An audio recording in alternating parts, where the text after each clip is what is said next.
What if I told you that death isn't the end, that something is waiting for you on the other side, something science can't explain? Edith died 3 times, and what she saw defies everything we think we know about the afterlife. First, she floated outside her own body, embraced by a divine light, a presence she knew was God. But that wasn't the most shocking part. In another experience, she crossed into a place where she encountered something no one expects to see in heaven. A non-human entity, an alien being that seemed just as surprised to see her as she was to see it. What this being revealed might change everything you believe about what happens after death. Is heaven real? Is hell waiting for us? Who is truly on the other side? Get ready for a story that will challenge your understanding of life, death, and eternity. Before we begin, there's something important. Many people who watch our videos aren't subscribed to the channel. If you believe in life after death, in the power of faith, and want to keep discovering truths that few people know, subscribe now and turn on notifications. Don't risk missing out on something that could change your soul forever. Now, hold on tight. What Edith saw might be the proof you've been waiting for. Edith's childhood was a silent war, a battleground where fear seeped into the very walls of her home. The air was thick with the stench of alcohol, the echoes of slurred curses, and the heavy footsteps of a man who held absolute power over her existence. Her father, an unpredictable storm, lashed out without warning, his rage manifesting in bruises and broken spirits. No corner of the house provided refuge. Fear was not just a feeling, but a living, breathing entity, wrapping around her like a vice. Even the silence held terror, for it meant the calm before the inevitable storm.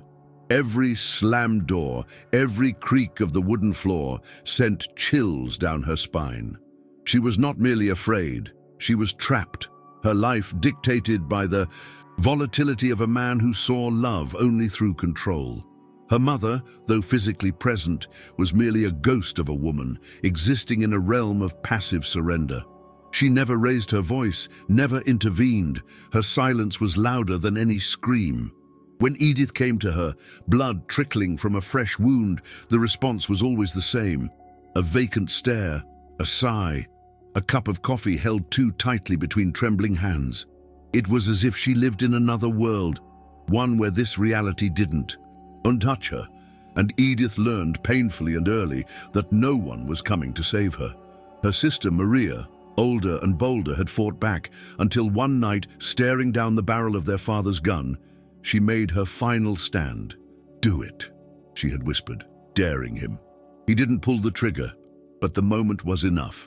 Maria left soon after, vanishing into a life of her own, leaving Edith behind in the house of horrors. Books became Edith's only escape, words wrapped around her like armor, lifting her out of the nightmare she called home and into realms where heroes triumphed and justice was served. She devoured every story she could find, library books, old paperbacks buried in forgotten corners, even cereal boxes when nothing else was available. Within their pages, she was not small, not weak. She was fierce, she was strong. But reality always clawed its way back. The moment the book closed, she was Edith again, a girl too fragile to fight, too fearful to run. Yet deep inside, a seed was planted. If stories had heroes, why couldn't she become one? Church became her second refuge, though not because she was led there. Her parents had long abandoned faith, cast out of their congregation for reasons Edith never fully understood. But she, desperate for something, anything that might offer meaning, found herself drawn to the small church at the end of her street. She sat in the back, listening to sermons about love and redemption, clinging to the idea of a God who saw everything, a God who loved, even when the world didn't. But in the solitude of her prayers, doubt crept in. If he saw, why did he not stop it? If he loved, why did he allow her suffering? She whispered her questions into the dark, but the only answer was silence. The first time Edith died, she was only 9 years old. One moment, she was drowning in pain, suffocated by the weight of her existence, and the next, weightless. She floated effortlessly, free from the bruises, the ache, the terror that had caged her for as long as she could remember. Below, the world remained unchanged. The backyard, surrounded by thick hedges meant to keep secrets hidden, the dirt she had played in, the walls that had trapped her, but she was no longer part of it. For the first time, she felt truly alive. No fear, no pain, just a lightness so profound it was almost intoxicating. She drifted effortlessly, untethered from everything that had defined her, until she saw it. Above her, beyond the sky itself, a light appeared. Not the blinding heat of the sun, not the artificial glow of a bulb, but something beyond human comprehension. It was vast, yet intimate, brilliant, yet soothing. It did not burn, it embraced. The instant she saw it, she knew what it was. God. Not the distant figure she had imagined in church, not the stern judge looming in the heavens, but something greater, something all-encompassing. The light did not speak in words, yet she heard it deep within her, a voice resonating through every fiber of her being. You are here because you have something to do. A truth, undeniable and absolute. A wave of love washed over her, unlike anything she had ever known. It was realer than real, so consuming, so absolute, that she realized for the first time how empty she had been before. In that presence, the scars, the bruises, the fear, all of it meant nothing. She was seen, she was known, and she was loved. Then the question came, not in words, but in understanding. Do you wish to continue? She did not ask what it meant, she already knew.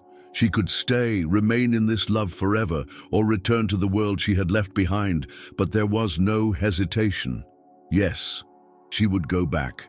Do whatever was asked of her, if only to remain connected to this presence. Then, the final words, then you must be baptized. Joy surged through her at the command. She did not fully understand why, only that it mattered, that it was the first step to something greater. But before she could ask anything more, the light faded, and then, falling, a collision, not a gentle awakening, but a violent re-entry into the limitations of flesh and bone. The moment she opened her eyes, the love was gone, replaced with the crushing weight of existence. The pain returned. The bruises still marred her skin, but she was not the same. She had work to do. The moment Edith stumbled back into her body, she knew she couldn't go on living the way she had before. The divine presence, the overwhelming love, the undeniable truth, none of it was a dream. It was realer than anything she had ever known, more real than the bruises on her skin or the fear that lived in the walls of her home. And if God had told her to be baptized, then that was what she would do. It wasn't a question, it wasn't a request. It was a command written into the very essence of her being. But there was one obstacle: her father. He controlled everything, including what she believed, what she feared, what she was allowed to want. And yet for the first time in her life, she wasn't afraid. She found him in the basement, surrounded by the suffocating stench of whiskey and regret, his expression unreadable as she spoke the words that had been placed in her soul. I need to be baptized. Silence, a flicker of something, anger, confusion, maybe even fear crossed his face. Why? His voice was sharp, skeptical. She swallowed. Because I want to serve God. The moment the words left her lips, something shifted. Not in him, but in the air between them. His grip on power faltered. For once, she was the one standing firm. His eyes narrowed. Did the church tell you to do this? She shook her head. God did. And just like that, the unshakable man, the one who had dictated her every breath, tensed. The whiskey in his hand suddenly seemed heavier. After a long pause, he muttered, I'll talk to the preacher. Then, after another pause, softer this time, don't tell your mother. It'll worry her. A week later, Edith stood in the baptismal pool, water lapping at her legs, her heart pounding. The congregation whispered she was the youngest to ever be baptized here, but she didn't care about the murmurs or the eyes watching her. Her father was there, standing at the back, arms crossed, face pale. He didn't believe, he didn't understand, but he was there. The preacher's hand pressed gently against her back, his voice calm and steady as he spoke the familiar words. "I baptize you in the name of the Father, the Son, and the Holy Spirit." And then submersion. The world above vanished. The cold water wrapped around her, muffling everything. For a flickering moment she thought, maybe I'll go back. Maybe God will take me home now. But when she surfaced, she was still here. The congregation clapped. Her father didn't move. Nothing had changed except for her. The bruises remained. The fear hadn't vanished. The violence didn't lessen. But she had changed. She didn't know what her purpose was, didn't yet understand why. She had been sent back, but she knew one thing. She had won. And for now, that had to be enough. It began with fire, a fever so intense that Edith felt like she was burning from the inside out. She had spent the entire day sprawled on the living room couch, her limbs too heavy to move, her mind drifting in and out of consciousness. The world around her blurred. Sounds became distant echoes, and the walls seemed to breathe. Then something shifted. The air thickened, pressing against her like an invisible weight, and suddenly she wasn't just lying on the couch anymore. She was above it. Looking down, she saw herself. Her own frail, fever-ridden body, her chest rising and falling too shallowly. Panic surged through her. How could she be both here and there? How could she be thinking, feeling, existing, while her body remained motionless below? And then the numbers appeared. They weren't just floating in the air, they were alive, shifting, rearranging, solving themselves in ways that made perfect sense. Equations far beyond anything she had ever learned scrolled before her, complex formulas that should have been incomprehensible, yet she understood them. In an instant, she knew things she had never been taught. The nature of infinity, the symmetry of time, the hidden patterns that governed existence itself. If someone had asked her to explain them, she could have, effortlessly, but she didn't want to. Something about it felt wrong, unnatural. Knowledge she had no right to possess was pouring into her mind, and it terrified her. Desperate to escape, she forced herself to move, to reach out, to call for help. With great effort, she stumbled toward the kitchen, where her mother sat at the table, staring at nothing, lost in the same vacant world she always inhabited. "Mom," Edith called, her voice strange, distorted. "I don't feel right." No reaction. She stepped closer, waving a trembling hand in front of her mother's face. Nothing. No flicker of acknowledgement, no sign that she even existed. Why isn't she answering? Edith's stomach twisted. Something was wrong. She turned back toward the living room and froze. She was still there. Her body, unmoving, lifeless on the couch. A force yanked her backward, pulling her through a void of silence. And then, impact. She slammed back into herself, her senses flooding with heat, pain, exhaustion. The fever still burned. Her skin was slick with sweat, but she was back. For years, she convinced herself it had been nothing more than a fever dream, a strange hallucination brought on by sickness. But later, after everything else, she would recognize it for what it truly was. She had left her body. She had seen something beyond the limits of human understanding. And for a moment, she had been more than just a sick, helpless child. 16. By then, Edith had learned to endure pain the way others endured the changing of seasons, expecting it, bracing for it, surviving it. But that night was different. The bruises from her father's last beating hadn't even begun to fade when he struck her again. This time with words that cut deeper than his fists ever could. "I hate you." His voice was disturbingly calm, almost thoughtful. "I've thought about killing you before, but I don't want to get caught." Something inside her shattered. She had always known he despised her, but hearing it spoken so plainly, so indifferently, stripped her of the last fragile thread, keeping her tethered to hope. That night, curled in bed, her body aching, her soul hollow, she whispered a final prayer. God, please let me die.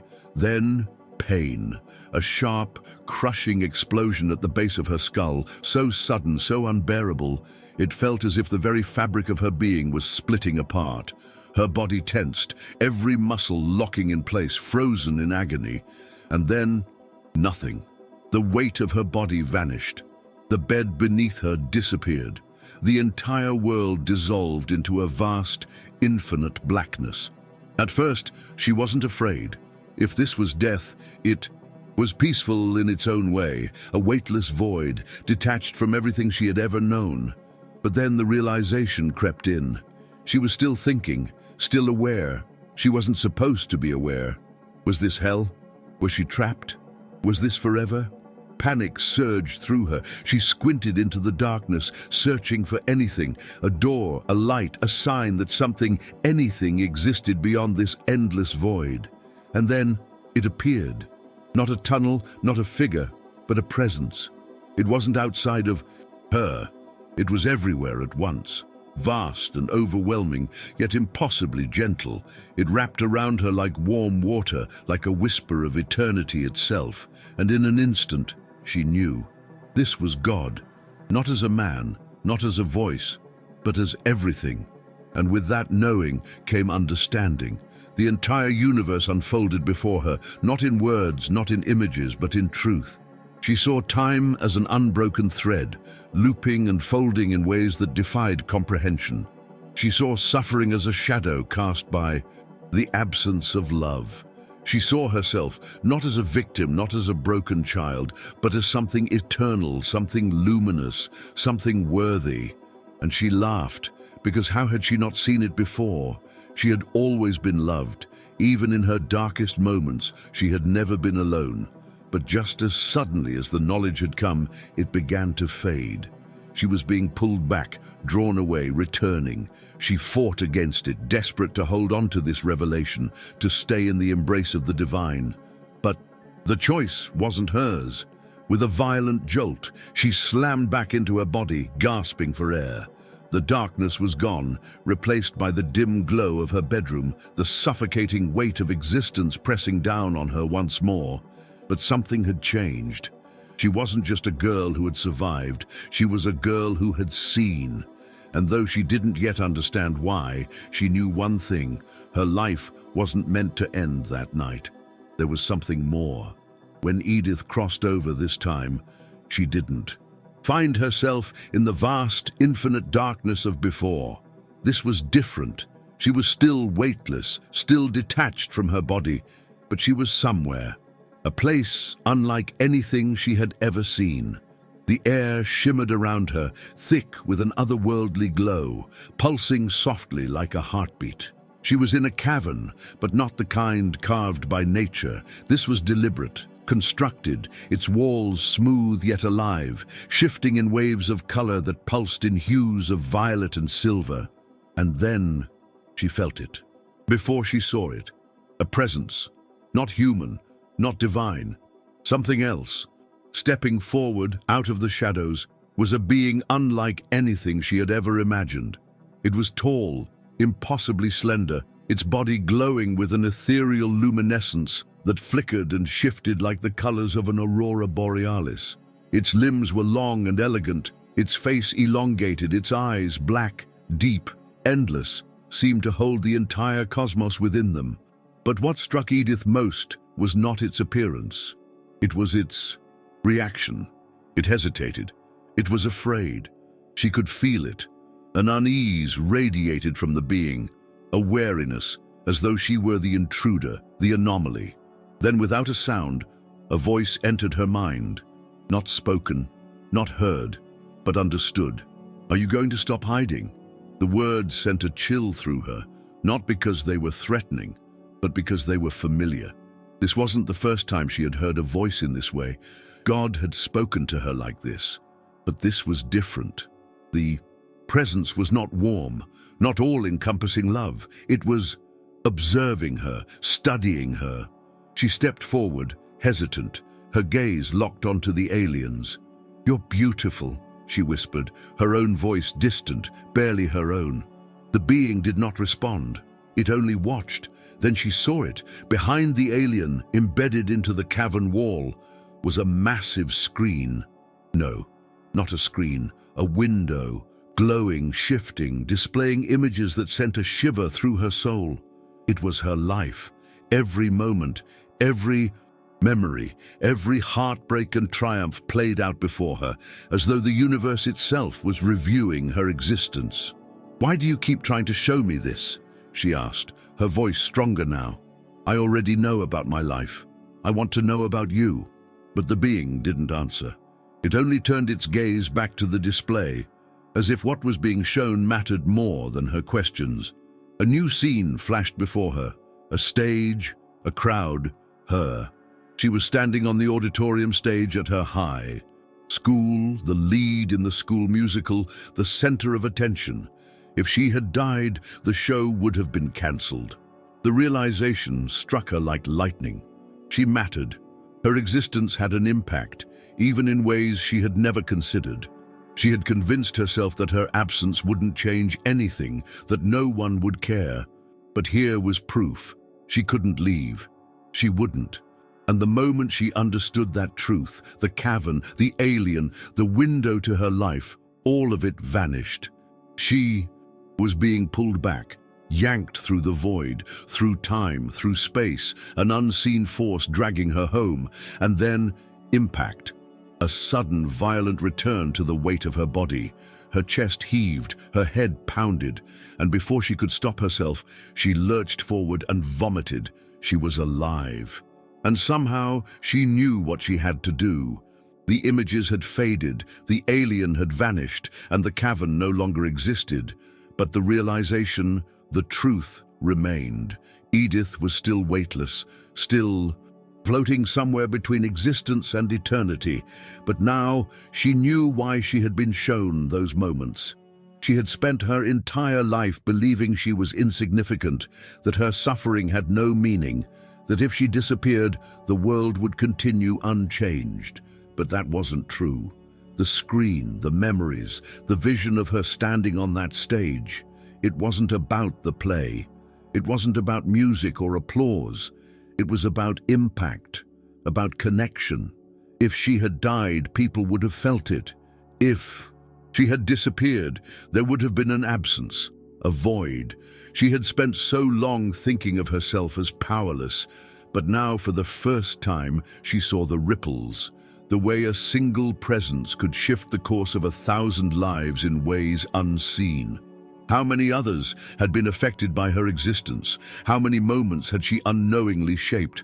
The realization struck like lightning. If one life could touch so many others, then every life mattered.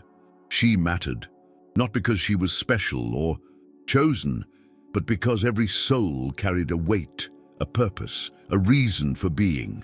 She had wanted to disappear, but the universe had pulled her back again and again. That was no accident. That was proof. And then the pulling began again. The same force that had drawn her away now dragged her back, as if the universe itself was snapping her into place. The vastness, the knowledge, the understanding, it all began to slip away. She fought against it, reaching for the truth that had been placed before. Her desperate to hold on to it just a moment longer. But the unseen hands of reality had already wrapped around her. The journey was ending. She wasn't meant to stay. Not yet. Not now. The collision was brutal. One moment she was there, and the next, impact. A violent re-entry into flesh and bone, into pain and breath and heartbeat. The weight of her body crashed down on her. The air felt thick in her lungs. Her limbs ached as if she had been away for 1,000 years. And then, a gasp. Her body jerked forward, her vision blurred, and before she could stop herself, she lurched over the side of her bed and vomited. She was alive, and for the first time, she understood what that truly meant. When Edith woke up the next morning, her body still ached, her bruises were still there, and the world around her had not changed. But she had. Something inside her had shifted, something fundamental, something irreversible. The rage she had carried for years, the resentment that had burned in her chest like an open wound, was gone. Not because what had happened to her was excusable, not because she had forgotten the pain, but because for the first time she understood. Her father had not hurt her because she was weak or unworthy. He had hurt her because he was broken. He had lived in his own torment, shackled by his own wounds, unable to give love because he had never truly received it. That didn't make his actions right, but it made them comprehensible. And suddenly, she wasn't angry anymore. She pitied him, but how could she love someone who had never shown her love? The words, "I forgive you," felt impossible, a bridge too far to cross. So she started smaller. She searched for one good thing about him, something, anything she could focus on, and she found it. Gardening. For all the destruction he had caused within their home, outside in the yard, life flourished under his hands. Roses, fruit trees, flowering bushes, vibrant, thriving, a contradiction to the monster she had. And Danone. And so she clung to that image. Every time he yelled, every time he scowled at her with that familiar contempt, she ignored the words and repeated one thought in her mind. "You are a great gardener. You are a great gardener. You are a great gardener." And with every repetition she imagined love flowing out of her, not forced, not spoken, just sent. At first nothing changed. He was still cruel, still angry. But then something shifted. One evening, when he raised his hand as if to strike her, he hesitated. His face twitched, not with rage, but with confusion, as if something inside him was beginning to break. As if, for the first time, he didn't recognize the role he had always played. Weeks passed, then months. The yelling became less frequent. The anger in his eyes dulled. And then one day, out of nowhere, he looked at her, not with hatred, not with authority, but with something she had never seen before. Regret. His voice, once so sharp and cutting, came out quiet. "I feel like you're the only person in the world who loves me." She had never told him she loved him, not once, but somehow he had felt it. Forgiveness did not erase the past, nor did it make the scars vanish, but it did something even more powerful. It freed her. She had spent her entire life shackled to pain, carrying it like a burden she could never put down. But now she understood the truth. Love was the most powerful force in the universe, the only thing capable of transforming even the hardest of hearts. It was not a weakness, it was not surrender, it was freedom. And in choosing to love, even when it was hard, even when it was undeserved, she had found something her father never had: peace. Edith had spent her life searching for answers. Why had she suffered? Why had she been born into pain? Why had God, in all his power, allowed it? These questions had haunted her since childhood, lingering in the silence of her prayers, unanswered. But now, after everything, after death, after seeing the other side, after being pulled back when she no longer wanted to return, she finally understood. The answer had never been about punishment or cruelty. It had never been about whether she deserved pain or whether God had abandoned her. It had always been about love, and the absence of it. Love was the force that held the universe together. It was the thread that wove through every soul, every experience, every crossing between this world and the next. It was the presence she had felt in the divine light. It was the warmth that had wrapped around her in the void. It was the unshakable truth she had been searching for all along. Suffering did not exist because God was cruel. It existed because people were lost, disconnected from love, from the truth of who they were meant to be. And the ones who inflicted the most pain were the ones who needed love the most. That was why her father had been the way he was. He had never known love, never understood how to give it or receive it. He was drowning in his own emptiness, just as she had been, and yet when she chose to love him, something in him changed. She had proof now, real proof, that life did not end with death, that there was something beyond, something waiting for all of us. She had felt it, seen it, she had spoken to God, had met something not of this world, had been beyond the veil, and returned. And yet, when she told her story, people dismissed it. They said she had imagined it, that it was just the dying neurons in her brain firing one last desperate illusion. Even her sister Maria, who had lived through the same childhood, scoffed. "Stockholm Syndrome," she had muttered. "You forgave him because it was the only way you could survive." But Edith knew the truth. This wasn't survival. This wasn't denial. This was understanding.